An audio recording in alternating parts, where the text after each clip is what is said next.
So your queue popped for World of Darkness. This is the final raid in the Crystal Tower raid series and has you diving into the Void itself to put an end to Emperor Xande's schemes once and for all.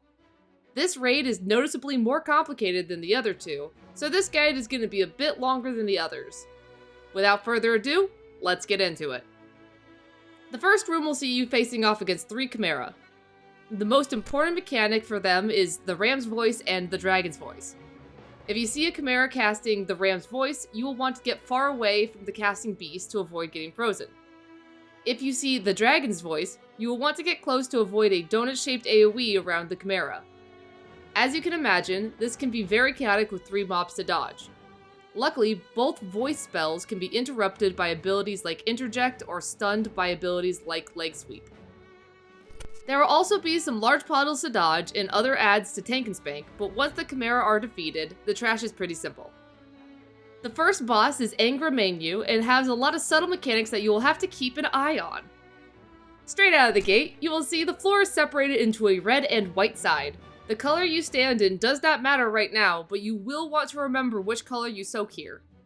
Next time he does this mechanic, you will want to be standing in the opposite color or you'll be taking increasing amounts of damage. The boss will occasionally cast a frontal laser that does a decent amount of damage, but as long as the boss is pointed away from the raid, this shouldn't be a problem. You will soon see a random player get rooted and given a large circle around them.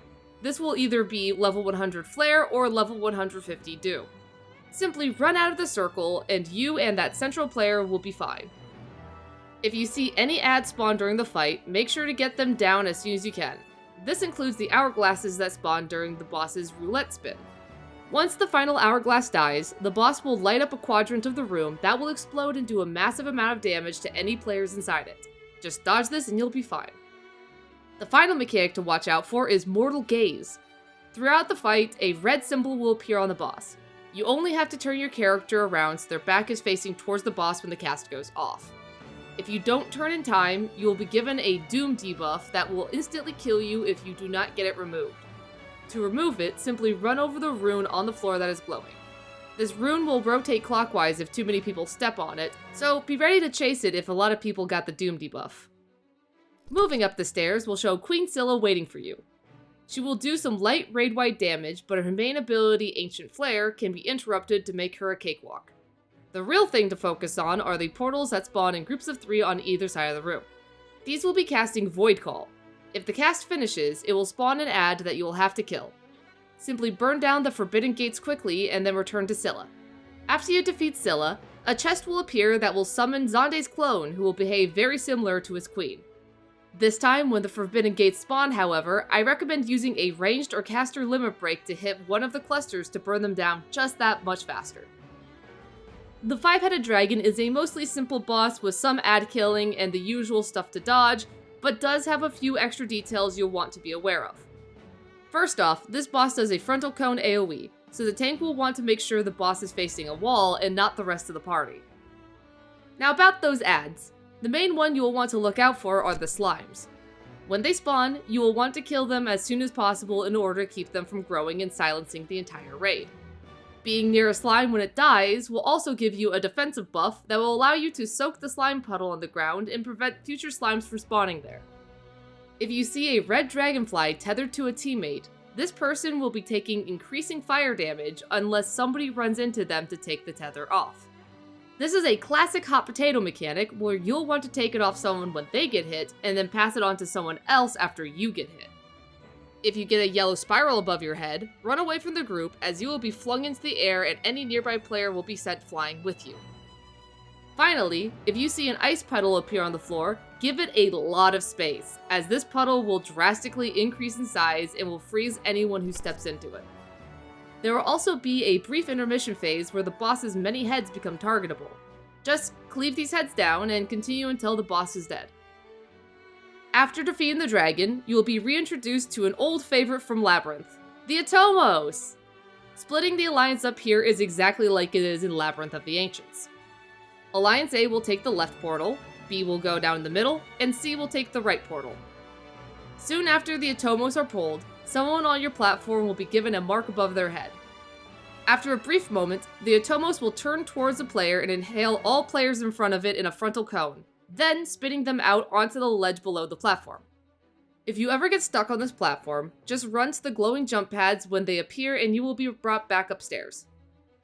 Speaking of, whenever you see a rune start glowing on the top platform, make sure you step on it. This will activate the jump pads for other platforms, so just keep that teamwork rolling. Occasionally, you will see an Atomos cast Shockwave. This will knock everyone away from it. To avoid getting knocked off, you will have to stack tightly underneath the Atomos. Alternatively, you can use abilities like Surecast or Arm's Length to completely avoid this mechanic. Finally, the Atomos will summon a sacrifice soldier that will need to be tanked. The soldier will start throwing spinning blades that will bounce around the platform and do some nasty damage to anyone who gets hit by it. Dodge this blade the best you can and burn down that soldier. When you reduce an Atomos' HP to 0, you will see that it will heal itself. This is because all 3 platforms Atomos are connected to a central entity that will keep healing them until the Alliance collectively reduces the central Atomos' HP to 0. Once the central mob dies, all platforms will be unlocked and you can move to the final 2 bosses. So, there's a classic phrase in Duty Finder that you might see during your run. A for ads, B for belly, and C for chains. This is an okay strategy, but with how much damage players can do these days, most DPS should be part of belly duty. Soon into the fight, Cerberus will break his shackles and begin ramping up his damage the longer he remains unchained. To fix this, players will have to safely be consumed by the boss and wreak havoc in his stomach. Then, 2 players will be able to run chains from the front of the room to the boss to fetter him once again. Throughout the fight, mobs called Wolfsbane will be spawning. Tanks will have to hold these because they do some nasty damage, and any DPS that aren't in the belly will have to burn these down. To get safely eaten by Cerberus, you will have to run to the gastric orb puddle that will spawn somewhere in the room. It will look like this. Stepping into this puddle shrinks you and reduces the damage you do, but if you then stand in the purple goo where the Wolfbane spawn, this causes Cerberus to swallow you and you can wreak havoc in his belly. By killing the ads on the walls, you will cause Cerberus to become stunned, and the Alliance members can grab the chains at the front of the room, dragging them to the boss. Then they will have to click on the open fetters on either side of the boss to change the boss down again. This resets the stacking buff that Cerberus has been collecting and will keep you from wiping. After this, usually the fight will be over soon, but if you see Ululation, you will have a gray orb over your head, and if you are not stacked with another party member, you will become feared for 15 seconds. Stay close to each other so you can resolve this mechanic easily. Right after Cerberus, we are on to the final boss, Cloud of Darkness. Early on in the fight, a random player will be given a red marker. This will spawn a laser blast on them that will follow them around. If the marker appears on you, run to the back of the room and just run along the wall until the laser stops following you. The Cloud of Darkness will eventually disappear from the arena and come back at a random point on the outer wall. Find her quickly and avoid being directly in front of her, as she will be firing a huge laser in front of her, dealing damage to anyone in the way. Every now and then, you will see these tower markers appear along the floor. Make sure at least one person is standing in each of these to avoid raid-wide damage. There will come a point where the Cloud of Darkness will begin spawning Dark Cloud and Dark Storm ads that will approach the boss. You want to kill these before they can reach her.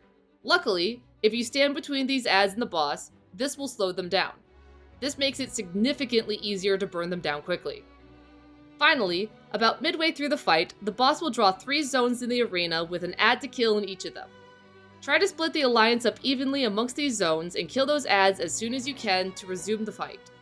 Repeat these mechanics until the Cloud of Darkness goes down.